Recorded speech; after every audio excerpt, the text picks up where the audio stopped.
Welcome back to 5 Minutes with the Chaplain. I hope that you have had a fantastic time exploring the third point of spiritual health, and that is meditation. I had a fabulous week in meditating in the early morning hours, and I think I got up to 30 minutes at one point. So I did say I was going to come back on Tuesday, but I thought it would be beneficial if we just went the whole week and really engage that as much as we can. So today, I want to point out the fourth and the final tip for maintaining and having a good spiritual health, and that is being connected with a community of people who emulate Jesus. Now, there's some things I'm going to post that might catch people off guard and turn your theology and everything you've learned about church on its ear. But here's a couple things to consider. Jesus wasn't a Christian. Yeah, Jesus was the Son of God.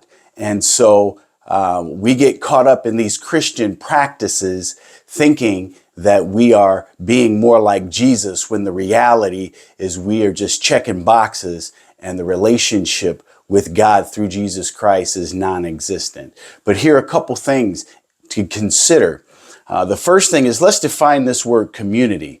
I did a quick breakdown. I couldn't help myself. And so co means associated in action with another. So that means that it's a partnership. It's jointly. It's the same degree.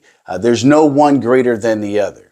And then we break down this word, or we expand this word a little further, and we talk about comm. In my military background, comm has always meant communicate, or a form of communication. So we go from an associated in action with one another, so meaning more than one, in communication, comm, okay? Now here's a trick. Uni means one. Uni means united, in full agreement or harmony with one another.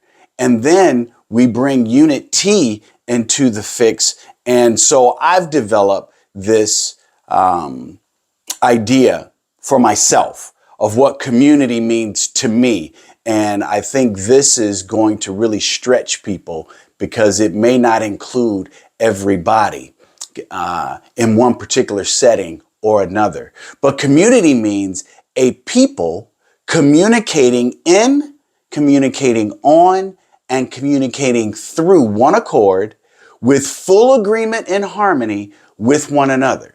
So that doesn't leave somebody to be rogue, making decisions haphazardly and then calling it a community decision. I think that is debauchery. That is nonsense, if you will. But let me give you these now 3 points as we look at and understand being connected with a community of people who emulate Jesus. Okay, and I'm speaking of small groups, 2 or 3, not more than 12. Jesus traveled with 12, so that makes sense. But number one in this connecting with community of people who emulate Jesus is actively involve yourself in discipleship. And that may be a big word for some, but discipleship is learning and serving and teaching others, coming alongside and living life together and experiencing some of the challenges that life faces. The second thing is growing in knowledge, wisdom, and understanding of God.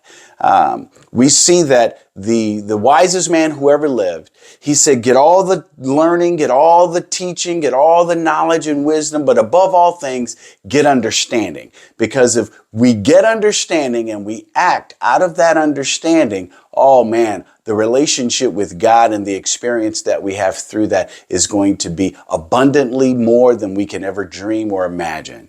And then finally, practicing authenticity, practicing boundaries, and practicing having courageous conversations for the edification, for the enlightenment of yourself and for others. I think these are some areas as we look at this fourth tip and being connected with a community of people who emulate Jesus that we can consider. So the challenge now this week is to connect with someone.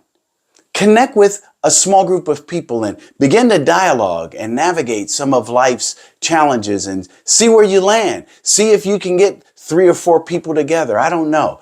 But my hope is that I can get myself connected with a community of people who want to emulate Jesus and live that out in a day-to-day practice. So God bless you, God keep you. May his face shine upon you. Might you experience a connection with him that you have not as you continue to go through this Lenten season. And above all things, I pray that you experience the peace of God. We'll talk to you next week.